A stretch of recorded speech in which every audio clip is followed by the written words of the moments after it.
ಅದು ಕರೆ ನನ್ನ ಐತಿ. ಆದ್ರೆ ಅಂಥವು ಮಾಡ್ತವು ಅನಿಸ್ಕೋತು ಅಂತ ಹೇಳಿ ಭಾಳ ಮಾಡಕ್ಕೆ ಹೋಗ್ಬಾರ್ದು ಖುಷಿ. ಯಾವಾಗಲೂ ಅತಿ ಆಗಬಾರ್ದು. ಅತಿ ಆದ್ರೆ ಯಾವುದಾದ್ರೂ ವಿಷಯನ ಆಗ್ತತಿ. ಇಷ್ಟಿರಬೇಕು ಅಷ್ಟೇ ಇರಬೇಕು. ನೀನು ಅದಕ್ಕಿಂತ ಜಾಸ್ತಿ ಮಾಡೋಕ್ಕೆ ಹೋಗು, ಎಲ್ಲನೂ ಬ್ಯಾರಣ ಹಾಕೊತ ಹೋಗ್ತತಿ. ಜೀವನದಾಗ ಖುಷಿ ಅನ್ನೋದು ಸ್ವಲ್ಪ ಇರಬೇಕನ್ಸುತ್ತೆ. ಏನು ಅಂತಿದ್ದಿ? ಹೌದು, ನನಗೈತಿ. ನಾನು ಬರೀ ಜಗಳ ಗಂಟೆ. ನಾನು ಎಲ್ಲರ ಜೊತೆ ಜಗಳ ಮಾಡ್ಕೊತಾನೆ ಇರ್ತೇನೆ. ಅದು ಬಿಟ್ಟು ನಾನು ಬೇರೆ ಗೊತ್ತಿಲ್ಲಲ್ಲ, ಮತ್ತೇನು ಮಾಡೋದು? ನಾನು ಜಗಳ ಆಡ್ಕೊತಾನೆ ಇರ್ತೇನೆ. ನೀವೆಲ್ಲ ಜಗಳ ಆಡೋಂಗಿಲ್ಲ. ನೀವೆಲ್ಲ ಭಾಳ ಚಲೋ ಅದ ರೀ. ನೀವೆಲ್ಲ ನಕ್ಕೊಂತ ಮಾಡ್ಕೊತ ಇರ್ತೀರಿ. ನಾನೊಬ್ಬಾಕಿ ಜಗಳ ಮಾಡ್ಕೊತ ಇರ್ತೇನೆ. ಮನಸ್ಸು ಮಾಡಿದ್ರೆ ಈ ಆಸ್ತಿಯಲ್ಲಿ ಕೂಡ ನಾನು ಕೇಳ್ಬೋದು. ಯಾಕಂದ್ರೆ ನನಗೂ ಅಧಿಕಾರ ಐತಿ. ನೀನು ಗೊಬ್ಬಾಕಿಗೆ ಅಷ್ಟ ಅಂತ ಏನಿಲ್ಲಲ್ಲ. ಅಂದ್ರೆ ಗಂಡು ಮಕ್ಕಳಿಗೆ ಅಷ್ಟೇ ಬರ್ಬೇಕಂತೇನಿಲ್ಲ, ಹೆಣ್ಣು ಮಕ್ಕಳಿಗೂ ಅಧಿಕಾರ ಐತಿ ಇವಾಗ. ಆದರೆ ನಾನೇ ಬೇಡ ಅಂತ ಸುಮ್ಮನೆ ಬಿಡ್ತೇನೆ. ಹಂಗೇನಾದರೂ ಮನಸ್ಸು ಮಾಡಿದ್ರೆ ಅರ್ಧ ಆಸ್ತಿ ಕಿತ್ಕೊಂಬಟ ಬಿಡು, ಮಗಳ ಅಲ್ಲ ನಾನು ಹಂಗೆ ನನ್ನ ತಲೆ ಕೆಟ್ಟರೆ. ಆದರೆ ಯಾಕೆ ಬಿಡು, ನಮ್ಮ ಅಣ್ಣ ನಮ್ಮಪ್ಪ ನಮ್ಮಮ್ಮ ಅವರೆಲ್ಲ ಚಂದ ಇರಲಿ ಅಂಥೇಳಿ ಬಯಸಿ ಸುಮ್ಮನೆ ಇರ್ತೇನೆ ನಾನು. ಅಂತಾದ್ರಾಗ ನೀನು ಇಷ್ಟೆಲ್ಲ ನಾಟಕ ಆಡಕತ್ರ ನಮ್ಮ ಮನೆಗೆ ಯಾಕೆ ಬರ್ತಿದ್ದಿ, ಹಂಗೆ ಬರ್ತಿದ್ದಿ ಹಿಂಗೆ ಬರ್ತಿದ್ದಿ ಅಂದ್ರೆ ನಾನು ನನ್ನ ತವ್ರ ಮನೆಯವ್ರನ್ನೆಲ್ಲ ಕರ್ಕೊಂಡು ಬಂದ, ಗಂಡ ಮನೆಯವ್ರನ್ನೆಲ್ಲ ಕರ್ಕೊಂಡು ಬಂದ, ನನ್ನ ಮಕ್ಕಳ ನನ್ನ ಗಂಡ ಎಲ್ಲರೂ ಸೇರಿಸಿ ಇಲ್ಲೇ ಇದೇ ಮನ್ಯಾಗ ಭಾಗ ತೊಗೊಂಡು ಇಲ್ಲೇ ಇರಬೇಕಾಗತ್ತೆ. ಯಾಕಂದ್ರೆ ಇದು ನನ್ನ ಮನೆ, ನಮ್ಮ ಅಪ್ಪನ ಮನೆ, ನಿಮ್ಮ ಅಪ್ಪನ ಮನೆ ಏನಲ್ಲ. ಇವಾಗ ಹೇಳಕತ್ತನು, ಇನ್ನು ಮುಂದೆ ಹೆಂಗಿರಬೇಕು ಅಂತ ಹೇಳಿ ಯೋಚನೆ ಮಾಡಿಕೊಂಡೆ ನನ್ನ ಜೊತೆ ಇರೋ ಕಲ್ಕೊ. ಇದೇ ಲಾಸ್ಟ್. ಇನ್ನೊಂದು ಸಾರಿ ಏನಾದರೂ ಜಾಸ್ತಿ ಮಾತಾಡಿದ್ದು ನನಗೆ ಗೊತ್ತಾದ್ರೆ ನಾನು ಮಾತ್ರ ಸುಮ್ಮನೆ ಇರೋಂಗಿಲ್ಲ ಖುಷಿ, ನೆನ್ಪಿಟ್ಕ. ನೀ ಹೌದನ? ಹಂಗಾರೆ ಇಸ್ಕೋ. ನಿನಗೆ ನಾ ಬ್ಯಾಡ ಅಂದನ? ಆಸ್ತಿ ಕೊಟ್ಟರೆ ಇಸ್ಕೋ ಅಲ್ಲ, ನಾನು ನಮ್ಮ ಮನೆಯಾಗ ಇಸ್ಕೊತನು. ನಿನ್ಗ್ಯಾರು ಬೇಡ ಅನ್ನಕತ್ತಾರ? ಇಸ್ಕೋಬೇಡ, ಆಸ್ತಿ ಇಸ್ಕೋಬೇಡ ನಾನೇನಾದ್ರ ಅಂದನೇನು? ಇಸ್ಕೋ. ನಿಮ್ಮಮ್ಮ ಕೊಟ್ರೆ ಇಸ್ಕೋ, ನಿಮ್ಮ ಅವ್ವನ ಕಡೆಯಿಂದ ಇಸ್ಕೋ, ನಿಮ್ಮ ಅಣ್ಣನ ಕಡೆಯಿಂದ ಇಸ್ಕೋ. ನಾನೇನು ಅನ್ನಂಗಿಲ್ಲ, ನಾನು ಬ್ಯಾಡ ಅನ್ನಂಗಿಲ್ಲ, ಏನೂ ಅನ್ನಂಗಿಲ್ಲ. ಅಕ್ಕ, ನಾನು ಸ್ವಲ್ಪ ಹೊರಗೆ ಬರ್ತೇನೆ. ಅಲ್ಲೇ ತರೋದಿತ್ತು, ಅದನ್ನಲ್ಲೇ ಇಟ್ಟು ಬಂದುಬಿಟ್ಟೆ. ಅರ್ಧಕ್ಕ ಹೋಗಿ ತೊಗೊಂಡು ಬರ್ತೇನೆ. ನಾನು ಗಿರ್ನಿಗೆ ಬೀಸಾಕ್ ಹೋಗಿದ್ನಿ, ಅವರು ಕರೆಂಟ್ ಹೋಗಿತ್ತು. ಅದಕ್ಕೆ ಆಮೇಲೆ ಬಂದು ಒಯ್ವಾ ಅಂತಂದ್ರು. ಅದಕ್ಕೆ ನಾನು ಅದನ್ನ ಅಲ್ಲೇ ಇಟ್ಟು ಬನ್ನಿ, ಕರೆಂಟ್ ಬಂದಮೇಲೆ ಹೋದ್ರಾತ ಅಂತೇಳಿ. ಈಗ ಜೊತೆ ಜಗಾಡ್ಕೊತಾನೆ ಅಂತ ಮರ್ತಾ ಬಿಟ್ಟೆನು. ಮತ್ತು ಕತ್ಲಾಕತಿ, ಮೊದಲು ಅಲ್ಲಿಗೆ ಬೇರೆ ಹೋಗ್ಬೇಕು ಒಬ್ಬಾಕೆ. ಅದಕ್ಕೆ ನಾನು ಹೋಗಿ ಬರ್ತೇನೆ. ಸ್ವಲ್ಪ ನೀನು ಇದನ್ನು ಪಲ್ಯ ಮಾಡೋಕ್ಕಿಟ್ಟನು, ನೋಡ್ಕೊತ ಇರ್ತೀಯಕ್ಕ? ಸರಿ ಮದು, ನೀನು ಹೋಗಿ ಹಿಟ್ಟು ಬಿಸ್ಕೊಂಡೆ ತೊಗೊಂಡು ಬರೋಗು. ನಾನು ಹೋಗಿ ಸ್ವಲ್ಪ ಅಡುಗೆದು ಮಾಡಿ ತೆಗಿಡ್ತೇನೆ. ನಾನು ಇನ್ನು ಮುಂದೆ ಇಲ್ಲೇ ಇರ್ತೇನೆ. ಇಲ್ಲೇ ಇರೋಕಂತಾನೆ ಬಂದನು, ಇಲ್ಲೇ ಇರ್ತೇನೆ. ನಂದು ಮನೆಯದು. ಅದಕ್ಕೆ ಸರಿನಾ? ಚಲೋ ಆಯ್ತಕ್ಕ, ನೀನು ಇಲ್ಲೇ ಇರ್ತಾನೆ ಅಂದಿದ್ದಕ್ಕೆ ನನಗೂ ಒಬ್ಬರ ನನ್ನ ಜೊತೆ ಮಾತಾಡೋಕೆ ಸಿಕ್ಕಂಗಾತ. ಸರಿ ಅಕ್ಕ, ನಾನಿನ್ನು ಜಲ್ದಿ ಹೋದಾಕ್ರೆ ಜೋಳದ ಹಿಟ್ಟು ಗೋಧಿ ಹಿಟ್ಟು ಎರಡೂ ಅಲ್ಲೇ ಅದಾವೆ. ಮತ್ತು ರೊಟ್ಟಿ ಮಾಡ್ಬೇಕಲ್ಲ, ಹೋಗಿ ತೊಗೊಂಡು ಬರ್ತೇನೆ. ಕರೆಂಟ್ ಬಂದತೋ ಇಲ್ಲೋ ಇನ್ನೂ ಇಲ್ಲೇನೋ ಬಂದತಿ, ಅಲ್ಲಿ ಏನು ಮಾಡಿತೋ ಏನೋ. ಮತ್ತು ಹೋಗೋರಾಗ ಹೋದ್ರೆ ಏನು ಮಾಡೋದು? ಮೊದಲು ಭಾಳ ಮಂದಿ ಇದಾರೆ, ಅವೆಲ್ಲ ಮುಗಿಸ್ಕೊಂಡು ಮಾಡಿ ತೊಗೊಂಡು ಬರ್ಬೇಕಾರೆ ಹೊತ್ತಾಗ್ತೈತಿ. ಅದು ಇದ್ದಷ್ಟು ಸ್ವಲ್ಪ ನೀನು ರೊಟ್ಟಿ ಮಾಡೋಕೆ ನಾನು ಬಂದ್ಮೇಲೆ ಇನ್ನೂ ಸ್ವಲ್ಪ ಮಾಡ್ತೇನೆ. ಅಯ್ಯೋ ಅದಕ್ಕೇನು ಬಿಡು, ನಾನು ಮಾಡೋಂಗಿಲ್ಲ ಅಂತನೇನು? ಮಾಡ್ತೇನೆ ತೋ, ನೀ ಏನು ಯೋಚನೆ ಮಾಡಬೇಡ. ರೊಟ್ಟಿ ಇಲ್ಲಾಂದ್ರೆ ಏನು, ಚಪಾತಿ ಮಾಡ್ಬೋದಲ್ಲ? ಅಯ್ಯೋ ಹಂಗಲ್ಲಕ್ಕ, ಅದು ಐತಿ ರೊಟ್ಟಿ, ಏನಿಲ್ಲಂದ್ರೆ ಇನ್ನೂ ಒಂದು 15 ರೊಟ್ಟಿ ಆಗುವಷ್ಟು ಹಿಟ್ಟೈತಿ. ಆದ್ರೆ ನಾನು ಬಿಸ್ಕೊಂಬಂದು ಆಮೇಲೆ ಮಾಡಿದ್ರೆ ಆಯ್ತು ಅಂತ ಅನ್ಕೊನಿ. ಮತ್ತು ಅವ್ರಿಗೆ ಹೊತ್ತಾಗ್ತದಲ್ಲ, ಬೆಳಿಗ್ಗೆ ಮಾಡಿದ್ದು ಅದಾ ಬಿಡು. ಅವ್ನು ಬೇಕಿದ್ರೆ ನಾನು ತಿನ್ನಕ್ಕೆ ಬರ್ತೈತೆ, ಬಟ್ ಬಿಸಿ ಮಾಡಿಕೊಡು, ನಾನು ಹೋಗಿ ತೊಗೊಂಡು ಬರ್ತೇನೆ. ಸರಿ ಆಯಿತು, ನೀನು ಹೋಗಿ ತೊಗೊಂಡು ಬಾ. ಜಲ್ದಿ ಬಾ ಹಂಗಾರ, ಇಲ್ಲೇ ಹೊತ್ತು ಮಾಡೋಕೆ ಹೋಗಬೇಡ. ಸರಿ ಅಕ್ಕ, ಬಿಸಿ ತಂದರೆ ತೊಗೊಂಡೇ ಬರ್ತಾನೆ. ಏನಿಲ್ಲ ಅಂದ್ರೆ 15 ಮಂದಿ ಆಗನೇ ಇತ್ತು. ಕರೆಂಟ್ ಬೇರೆ ಹೋಗಿತ್ತು, ಮತ್ತು ಅವ್ರಿಗೂ ಎಲ್ಲನೂ ಹಾಕಿ ಕೊಡ್ಬೇಕಲ್ಲ. ಮೊದಲೇ ಈ ಊರಾಗಿರೋದು ಅದು ಒಂದೇ ಗಿರಣಿ, ಎಲ್ಲಿ ಬೇರೆ ಇಲ್ಲೇ ಇಲ್ಲ. ಅದಕ್ಕೆ ನಾನು ಹೋಗಿ ತೊಗೊಂಡು ಬರ್ತೇನೆ ತಗೋ. ಸರಿನಾ? ಅತ್ತಿ ಕೇಳಿದ್ರೆ ಹೇಳಕ್ಕ. ಆಯ್ತು, ನಾನು ಹೇಳ್ತೇನೆ, ನೀನು ಹೋಗಿ ಬಾ. ಖುಷಿ, ನಿನಗೆ ಇವಾಗ ಹೇಳಕತ್ತಾನೆ, ನನ್ನ ತಂಟೆಗೆ ಬರಕ್ಕೆ ಹೋಗಬೇಡ. ಇನ್ನೊಂದು ಸರಿ ಈ ಮಾತು ಏನಾದರೂ ಅಂದ್ರೆ ನಾನು ಮಾತ್ರ ಸುಮ್ಮನೆ ಬಿಡಂಗಿಲ್ಲ.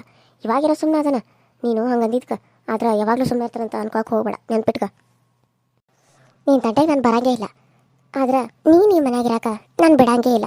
ಹೆಂಗಿರ್ತಿದ್ದಿ ಇರು, ಇದ್ದಾಗೆಲ್ಲ ದಿನ ನಿನ್ನ ಜೊತೆ ಜಗಳಾಡ್ಕೊತ ಕುದ್ರಾಕ ನನಗಂತೂ ಆಗಂಗಿಲ್ಲ. ನೋಡುವಂತೆ ತಗೋ ಹೆಂಗಿರ್ತಾರಂತೇಳಿ. ಹೋಗಿ ಏನಾದರೂ ಕೆಲಸ ಮಾಡೋದು, ಇಲ್ಲೇ ನಿಂತ್ಕೊಂಡ ಶೋ ತೋರ್ಸಕ್ಕೆ ಹೋಗಬೇಡ ನನ್ನ ಮುಂದೆ. ನಾನೇನೋ ಬೇಕಂತ ತೋರ್ಸೋದಿಲ್ಲ ಇಲ್ಲಿ, ನನಗೂ ಮಾಡಬೇಕು ಅನ್ನೋದು ಗೊತ್ತೈತಿ. ನೀನೇ ನನಗೆ ಹೇಳಕ್ಕೆ ಹೋಗ್ಬೇಡಕ್ಕ, ಇವಾಗಲೇ ಹೇಳಕತ್ತಾನೆ ನಿನಗೆ. ನಿನ್ನ ಎಷ್ಟೈತೆ ಅಷ್ಟೇ ಇರು, ನೀ ನನ್ನ ಜೊತೆ ಮಾತಾಡೋಕೆ ಹೋಗಬೇಡ. ಸುಮ್ಮನೆ ಮಾತಾಡಿದ್ರೆ ಜಗಳ ಆಗುತ್ತೆ ಅನ್ನೋದಾದ್ರೆ ನೀ ನನ್ನ ಜೊತೆ ಮಾತಾಡಲೇಬೇಡ, ಸರಿನಾ? ಅಯ್ಯೋ, ನೀ ಮಾತಾಡಬೇಡ ಅಂತ ನಿನ್ನ ಜೊತೆ ಬಂದು ಮೇಲೆ ಬಿದ್ದು ಮಾತಾಡೋಕೆ ನಿಂಗೆ ತಲೆ ಕೆಟ್ಟತೇನೆ? ಹೋಗ್ಲಿ ಹುಚ್ಚಿ, ಹೋಗು. ನಂಗೆ ತಲೆ ಕೆಟ್ಟತಿ, ಈಗ ಮಾತಾಡಬೇಡ ಅಂದ್ರಂತ ನನಗೆ ಜೊತೆ ಮಾತಾಡ್ತಾನಂತ. ಬಂದ್ಬಿಡು, ನನಗೇನು ಬೇರೆ ಕೆಲಸ ಇಲ್ಲ. ನಿನ್ನ ಜೊತೆ ಮಾತಾಡೋದನ್ನ ಕಾಯ್ಕೊಂತ ಕುಂತಿರ್ತಾನೆ ನಾನು. ಅಮ್ಮನ ಮನೆಗೆ ಹೋಗ್ಬೇಕು, ಹೋಗಿ ಜಲ್ದಿ ಬರಬೇಕು. ಮೊದಲೇ ಇವ್ರು ಜಗಳ ಆಡತ್ತಾರ, ಇವ್ರು ಜಗಳ ಆಡೋದನ್ನ ನಾನು ಇದನ್ನು ಮಾಡ್ಕೊಂಡು ನಾನು ಪಟ್ ಅಂತ ಅಮ್ಮನ ಮನೆಗೆ ಹೋಗಿ ಮಾತಾಡಿ ಅಮ್ಮಂಗೆ ಹೇಳಿ ಬರ್ಬೇಕು. ಪಾಪ ಅಪ್ಪ ಅವ್ವ ಏನು ಮಾಡ್ತಾರೋ ಏನೋ, ಊಟ ಮಾಡಿದ್ರು ಇಲ್ಲಂತೂ ಗೊತ್ತಿಲ್ಲ. ನಾನು ನೋಡಿದ್ರೆ ಇಲ್ಲಿರ್ತಾನೋ, ಅವ್ರು ನೋಡಿದ್ರೆ ಅಲ್ಲಿರ್ತಾರೆ. ಯಾಕೆ ಹಿಂಗಾಗತ್ತೈತಿ ಜೀವನ? ಅವಾಗ ಅನುಮಾನ ಬಂತಂದ್ರೆ ಅವ್ವ ಸುಮ್ಮನೆ ಇರೋಂಗೇ ಇಲ್ಲ. ಏನು ಮಾಡ್ಬೇಕಂತನೂ ತಿಳಿವಲ್ತು. ಅವಾಗ ಹೆಂಗೆ ಹೇಳೋದು, ಹೆಂಗೆ ಹೇಳ್ಬೇಕು ಒಂದು ಗೊತ್ತಾಗಲ್ತು ನನಗೆ. ಏನು ಮಾಡಲಿ, ಹೇಳೋ ಬೇಡೋ ಒಂದು ತಿಳಿಯಾಕತ್ತಿಲ್ಲಲ್ಲ. ಏನು ಮಾಡ್ಬೇಕಂತನೂ ಗೊತ್ತೂ ಆಗವಲ್ತು. ಬರೀ ಚಿಂತೆ ಮಾಡಿ ಮಾಡಿ ಸಾಕಾಗಿದೆ ನನಗೆ ಈ ವಯಸ್ಸಿನಾಗ. ಎಲ್ಲಿಗೆ ಹೊಂಟಾರ ಇವರು? ಹೆಂಗೋ ನನ್ನ ಕಣ್ಣಿಗೆ ಬಿದ್ದರು. ಇಲ್ಲ, ನಾನು ಇವ್ರನ್ನ ಹೆಂಗಾದರೂ ಮಾಡಿ ಇವ್ರ ಜೊತೆ ಮಾತಾಡಲೇಬೇಕು. ನನಗೆ ಇವ್ರನ್ನ ಬಿಟ್ಟು ಬದುಕೋ ಶಕ್ತಿ ಅಂತೂ ಇಲ್ಲ. ಇವ್ರನ್ನ ಹೆಂಗಾದರೂ ಮಾಡಿ ನಾನು ಮದುವೆ ಆಗಲೇಬೇಕು. ನನಗೆ ಇವ್ರು ಬೇಕು. ಇವ್ರಿಲ್ದ ಇರೋ ಜೀವನ ನನ್ನ ಕೈಯಿಂದ ನೋಡೋಕ್ಕೂ ಆಗಂಗಿಲ್ಲ. ಜಲ್ದಿ ಜಲ್ದಿ ಹೋಗ್ಬೇಕು. ಮತ್ತು ಹೊತ್ತಾದ್ರೆ ಎಲ್ಲಿ ಹೋಗಿದ್ದೆ ಅಂತ ಜಗಳ ಮಾಡ್ತಾರೆ. ಹೆಂಗೋ ಅವ್ರು ಇದಾರು ಅವರೆಲ್ಲ ಮುಗಿದು ತಣ್ಣಗಾಗೋವರೆಗೂ ನಾನು ಹೋಗ್ಬೇಕು. ಬರುವಾಗ ಗಿರ್ನಾಗಿಂದ ಬುಟ್ಟಿ ತೊಗೊಂಡು ಬರ್ಬೇಕು. ಅಲ್ಲಿವರೆಗೂ ಕೇಳಿದ್ರೆ ಕರೆಂಟಾಗಿ ಹೋಗಿತ್ತು ಅಂತ ಹೇಳ್ಬೇಕು ಅವ್ರಿಗೆ. ನನಗೆ ಕಡೆ ಅಪ್ಪ ಅವನ್ನ ನೋಡಿದಂಗೂ ಆಗ್ತತಿ, ಅಪ್ಪ ಅವನ ಜೊತೆ ಮಾತಾಡಿದಂಗೆ ಸ್ವಲ್ಪ ಕುಂತಂಗೂ ಆಗ್ತತಿ. ನಾಳೆ ಟೈಮ್ ಮಾಡ್ಕೊಂಡು ಬರ್ತೀನಿ ಅಂತ ಹೇಳ್ತೇನೆ. ಅಪ್ಪ ಅವಾಗ ಬೆಳಗ್ಗೆ ಬರ್ತೀನಿ, ರಾತ್ರಿ ಹೋಗ್ತೇನೆ ಅಂತ ಹೇಳ್ತೇನೆ. ಇಲ್ಲ, ರಾತ್ರಿ ದಿನ ಬರ್ತಾನೋ ಬೆಳಿಗ್ಗೆ ಹೋಗ್ತೇನೆ ಅಂತ ಹೇಳ್ತೇನೆ. ನಾಳೆ ಬರ್ತೇನೆ ಅಂತ ಹೇಳ್ತೇನೆ. ಯಾಕೆ ಅವರೆಲ್ಲ ನನ್ನ ಹುಡುಕ್ಬೇಕು. ಹಾಗಾದ್ರೆ ನಾನು ಇವತ್ತಿಲ್ಲೇ ಉಳಿದ್ಬಿಡ್ತೇನೆ. ಗಿರ್ನಿಗೆ ಹೋದಾಕಿ ವಾಪಸ್ ಮನೆಗೆ ಬಂದಿಲ್ಲ, ಎಲ್ಲಿ ಹೋಗ್ಯಾಳ ಅಂತೇಳಿ ಹುಡುಕ್ಬೇಕು ಅವರು. ಹಂಗೆ ಮಾಡ್ಲೇನ? ಏನು ಮಾಡಲಿ ಗೊತ್ತಾಗಲ್ತಲ್ಲ. ನೋಡೋಣ ಮೊದಲು ಅಪ್ಪ ಅವನು ನೋಡೋಕೆ ಹೋಗೋಣ. ಎಲ್ಲಿಗೆ ಹೊಂಟಾರ ಇವರು? ಗೊತ್ತಾಗ್ವಲ್ತಲ್ಲ. ಇವ್ರು ನೋಡಿದ್ರೆ ಆ ಮನೇಲಿ ಇರಬೇಕಾಗಿತ್ತು. ಈ ಕಡೆ ಹೊಂಟಾರಂದ್ರೆ ಇವ್ರ ತಂದೆ ತಾಯಿ ನೋಡೋಕ್ಕೇನಾದರೂ ಹೊಂಟಾರೇನ? ಹೋಗಲಿ, ನಾನು ಇನ್ನೊಂದು ಸ್ವಲ್ಪ ಅಲ್ಲಿ ಮಂದಿ ಇಲ್ದಲ್ಲೇ ಇವ್ರ ಜೊತೆ ಮಾತಾಡಬೇಕು. ಇಲ್ಲಿ ಎಲ್ಲ ಮಂದಿ ನಮ್ಮನ್ನ ನೋಡಕತ್ತಾರ. ಮೊದಲು ಇವ್ರು ಹಿಂದಿಂದ ಹೋಗೋದನ್ನ ನೋಡಕತ್ತಾರ ನನ್ನ. ಮತ್ತು ಯಾರಾದರೂ ಹೊಡೆದ್ರೆ ಏನು ಮಾಡೋದು? ಕಾಲು ತೊಗೊಂಡು ಹೋಗಿದ್ರೆ ಹಿಂದೆ ಹುಡುಗಿನ ಪಾಲ ಮಾಡತ್ತಿ ಅಂತೇಳಿ. ಅದಕ್ಕೆ ಅಲ್ಲಿ ಯಾರು ಇಲ್ದಲೇ ಹೋಗಿ ಮಾತಾಡ್ತಾನೆ. ಇಲ್ಲೇನು ಮಾತಾಡೋಂಗಿಲ್ಲ. ಯವ್ವ, ಇನ್ನೂ ಎಷ್ಟು ದೂರ ಹೋಗ್ಬೇಕು? ಹೋಗಿ ಹೋಗಿ ಹೋಗಿ ಕಾಲ ನೋವು ಬರಾಕತ್ತ ಹೊರತು ಇನ್ನೂ ಗಿರ್ನಿ ಬರತ್ತಲ್ಲದ. ಛೇ, ಅವ್ನು ತೊಗೊಂಡು ಹೋಗಿ ಮನೆಗೆ ಹೋಗಿ ಕುಂತ್ರಾತಂದ್ರೆ ಎಷ್ಟು ದೂರ ಆಯ್ತಿದು. ಸಾಕಾಯ್ತು ನನಗೆ. ಈಗ ಇಲ್ಲೇ ಬ್ಯಾಸರ ಬಂದು ಹೋಗೈತೆ ನನಗೆ. ಏನು ಮಾಡ್ಬೇಕಂತ ತಿಳಿದಂಗೆ ಆಗೈತಿ. ಏನು ಒಟ್ಟು ಸುಮ್ಮನೆ ಒಂದು 2 ತಾಸು ಎಲ್ಲಿ ಕುಂತಂದಾಗ ಒಂದು 2 ನಿಮಿಷ ಕುಂತ ಹೋಗಿ ತಡಿವ. ಈ ಬಿಸಿಲಿಗೆ ಚಿಕ್ಕಿ ಒಂದು ಜಾಸ್ತಿ ಆಗತೈತಿ, ಹೋಗಕ್ಕೂ ಆಗಲ್ದು. ಒಂದು 2 ನಿಮಿಷ ಕುಂತ ಹೋಗ್ತಾನ ಕಡೆ. ಮಧು ಮಧು ಅಯ್ಯೋ ಶಿವನ, ನನ್ನೆಲ್ಲ ಕರೆಯಕತ್ತಾರ ಇಲ್ಲಿ? ಅದು ಇಲ್ಲಿ ಯಾರು ಇಲ್ಲದಲ್ಲಿ ಮಧು ಅಂತ ಕರೆಯಕತ್ತಾರಲ್ಲ, ಯಾರಿರ್ಬೋದು? ನೋಡ್ಲಿ, ಏನು ಸುಮ್ಮನೆ ಓಡೋಗ್ಬಿಡ್ಲೆ. 2 ನಿಮಿಷ ಕುಂದಿರ್ಬೇಕಂದ್ರೆ ಇಲ್ಲಿ ಯಾವಪ್ಪ ನಾನು ಮಧು ಅಂತ ಕರೆಯಕತ್ತಾನ? ಅಯ್ಯ ನೀವನ, ನಾನು ಯಾರೇನು ಅನ್ಕೊಂಡೆ ಎದುರೇ ಬಿಟ್ಟಿದ್ದೀನಿ ಗೊತ್ತೇನು? ಮೊದಲೇ ಇದು ಯಾರು ಇಲ್ದಿರೋಂಥ ಜಾಗ ಐತಿ. ಯಾರ ಏನು ಮಾಡಿದ್ರೆ ಗೊತ್ತಾಗೋದಿಲ್ಲ. ಅಂಥದ್ರಾಗ ಮಂದಿ ಅಡ್ಡಾಡೋದು ಕಡಿಮೆಲಿ. ನಾನು ನೋಡಿದ್ರೆ ಮದ್ದಿನ ಬಿಸಿಲ ಬರಾಕತ್ತಾನೆ, ಎಲ್ಲಿ ಹೋಗಿ ನಾನು ಪಾಲ ಮಾಡ್ಕೊತ ಬಂತೇನೆ ಅಂತೇಳಿ ಎಷ್ಟು ಅಂಜಿದ್ದೀನಿ ಗೊತ್ತೇನು ರೀ? ನೀವು ಒಂದು ಇಟ್ಟು ಇದೆ ಇಲ್ಲ ನೋಡು. ಯಾಕೆ ನನ್ನಿಂದ ಬರಾಕತ್ತೀರಿ? ನೀವು ಮೊನ್ನೆ ನಾನು ಹೇಳಿ ಬಂದೇನಲ್ಲ, ಎಷ್ಟು ಗಾಬರಿಯಾಗಿ ಹೆದರ್ಕೊಂಡ್ಬಿಟ್ಟಿದ್ದೀನಿ ನಾನು. ನೀವೇನು ಹಿಂಗೆ ಬಂದು ಅನ್ಸಿದ್ರಿ? ನಾನು ನಿಮ್ಗೆ ಮೊನ್ನೆ ಅಲ್ಲೇ ಹೇಳಿದ್ಮೇಲೆ ಮತ್ತೆ ನಾನು ಫಾಲೋ ಮಾಡ್ಕೊತ ಬರಾಕತ್ತೀರಿ? ಏನಾಯಿತು? ನಾನು ನಿಮ್ಮ ಜೊತೆ ಮಾತಾಡಬೇಕು ಮಧು, ಒಂದು 5 ನಿಮಿಷ. ಇಲ್ಲ, ನಂಗೆ ಆಗಲ್ಲ. ನಾನು ಹೋಗಬೇಕು. ನನಗೆ ಕೆಲಸ ತುಂಬ ಐತಿ. ನಿಮ್ಮ ಜೊತೆ ನಾನು ಇಲ್ಲಿ ಮಾತಾಡ್ಕೊತ ನಿಂತ್ರೋಕ್ಕಾಗಲ್ಲ. ಮೊನ್ನೆ ಟೈಮ್ ಮಾಡ್ಕೊಂಡು ಬಂದು ನಿಮಗೆಲ್ಲ ಮಾತಾಡಿದ್ದೀನಲ್ಲ, ಮತ್ತೇನು? ಅದು ಆಗಲ್ಲ. ನನ್ನ ಮಾತು ಸ್ವಲ್ಪ ಕೇಳಿ. ನೀವು ಇವಾಗ ಕೇಳ್ತೀರಾ ಇಲ್ವಾ?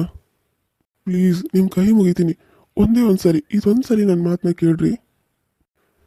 ನೀವು ಕೇಳಲಿಲ್ಲ ಅಂದ್ರೆ ನನಗೆ ಏನಾಗುತ್ತೋ ಹುಚ್ಚನಾಗತ್ತೇನ್ರಿ ನಾನು. 1 ನಿಮಿಷ ನನ್ನ ಮಾತನ್ನ ಕೇಳ್ರಿ. ಸರಿ, ನೀವು ಇಷ್ಟೊಂದು ಕೇಳತ್ತೀರಂತೇಳಿ ನಾನು ಕೇಳೋಕೆ ತಯಾರಾಗೇನು. ಏನಂತ ಹೇಳ್ರಿ, ಆದರೆ ಜಲ್ದಿ ಹೇಳ್ರಿ. ನಾನು ಹೋಗ್ಬೇಕು. ಅಮ್ಮನದು ನೋಡ್ಬೇಕಂತ ಅನ್ಕೊಂಡೇನೆ. ಅಲ್ಲಿ ಹೋಗಿ ಗಿರ್ನಿಗೆ ಹೋಗಿ ಬುಟ್ಟಿ ತೊಗೊಂಡು ಆಮೇಲೆ ಅಮ್ಮನ ಮನೆಗೆ ಹೋಗ್ಬೇಕು. ಹೊತ್ತಾಗ್ತೈತಿ. ಅವ್ರನ್ನ ನೋಡೇ ಇಲ್ಲ. 4 ದಿನ ಆಯಿತು. ಮೊನ್ನೆ ಅವ್ರನ್ನ ಭೇಟಿ ಆಗ್ಬೇಕಂತೇಳಿ ನಿಮ್ಮನ್ನ ಬಂದು ಭೇಟಾದ್ನಿ. ಈಗ ಅವ್ರನ್ನ ನೋಡಲಿಲ್ಲ ಅಂದರೆ ಅಮ್ಮಂಗೆ ಮೊದಲೇ ಹುಷಾರಿಲ್ಲ. ಇವಾಗ ತಾನೇ ಆಪರೇಷನ್ ಆಗೈತಿ. ಅವ್ರನ್ನ ನೋಡ್ಬೇಕಂತ ಕಾಯ್ತಾ ಇರ್ತಾರೆ. ಅದಕ್ಕೆ ಏನಂತ ಬೇಗ ಹೇಳಿ. ಸರಿ ಹೇಳ್ತೀನಿ. ಅದು ಅಲ್ಲ, ನೀವು ನನ್ನನ್ನು ಮದುವೆ ಆದ್ರೆ ಈ ರೀತಿ ನೀವು ಅಮ್ಮನ ನೋಡೋದಕ್ಕೂ ಅಪ್ಪನ ನೋಡೋದಕ್ಕೂ ಪರದಾಡೋ ಅವಶ್ಯಕತೆನೇ ಇರಲ್ಲ ರೀ. ನಿಮ್ಮನ್ನ ರಾಣಿ ಥರ ನೋಡ್ಕೋತೀನಿ ನಾನು. ಆದರೆ ನಿಮ್ಗೆ ಯಾಕೆ ನನ್ನ ಪ್ರೀತಿ ಅರ್ಥ ಆಗ್ತಾ ಇಲ್ಲ? ಐ ಲವ್ ಯು ರೀ ಮಧು. ನನಗೆ ನಿಮ್ಮನ್ನು ಬಿಟ್ಟಿರೋಕ್ಕಾಗತ್ತಿಲ್ಲ. ನನಗೆ ನೀವು ಬೇಕು ಮಧು. ಅಯ್ಯೋ ಬಿಡ್ರಿ, ನನ್ನ ಯಾರಾದರೂ ನೋಡಿದ್ರೆ ಏನು ಅನ್ಕೋದಿಲ್ಲ. ಬಿಡ್ರಿ. ಯಾಕ್ರಿ ಈ ರೀತಿ ಎಲ್ಲ ಮಾಡ್ತಾ ಇದ್ದೀರಾ? ಸರಿ ರೀ, ನೀವು ಮಾತಾಡ್ತಾ ನಂದಿದ್ದಕ್ಕೆ ನಾನು ನಿಂತೆ. ಆದರೆ ನೀವು ಈ ರೀತಿ ಎಲ್ಲ ಮಾಡಿದ್ರೆ ನನಗೆ ಇಷ್ಟ ಆಗಲ್ಲ. ಸರಿತೀರೋ ಇಲ್ವಾ ಇವಾಗ? ಸಾರಿ ಮಧು, ಸಾರಿ. ಅಲ್ಲ, ನೀವು ಈ ರೀತಿ ಮಾಡ್ತೀರಾ ಅಂತ ನಾನು ಅನ್ಕೊಂಡಿರಲಿಲ್ಲ. ನಿಮ್ಗೇನು ಅನ್ಸಲ್ವಾ? ಒಂದು ಹುಡುಗಿನ ಈ ರೀತಿ ನಡು ರೋಡಲ್ಲಿ ತಪ್ಕೊಂಡಿದ್ರಾಗ ನಾನೇನು ಮಾಡಲಿ, ನೀವೇ ಹೇಳಿ ಮಧು, ನಾನು ಏನು ಮಾಡಲಿ? ನಿಮ್ಮನ್ನು ಅಷ್ಟು ಪ್ರೀತಿ ಮಾಡಕತ್ತ ನಾನು, ಆದ್ರೆ ಸಾಯ್ಬೇಕು ಬದುಕಬೇಕು ಅಂತ ಒಂದು ಗೊತ್ತಾಗತ್ತಿಲ್ಲ ಮಧು, ಒಂದು ಗೊತ್ತಾಗತ್ತಿಲ್ಲ.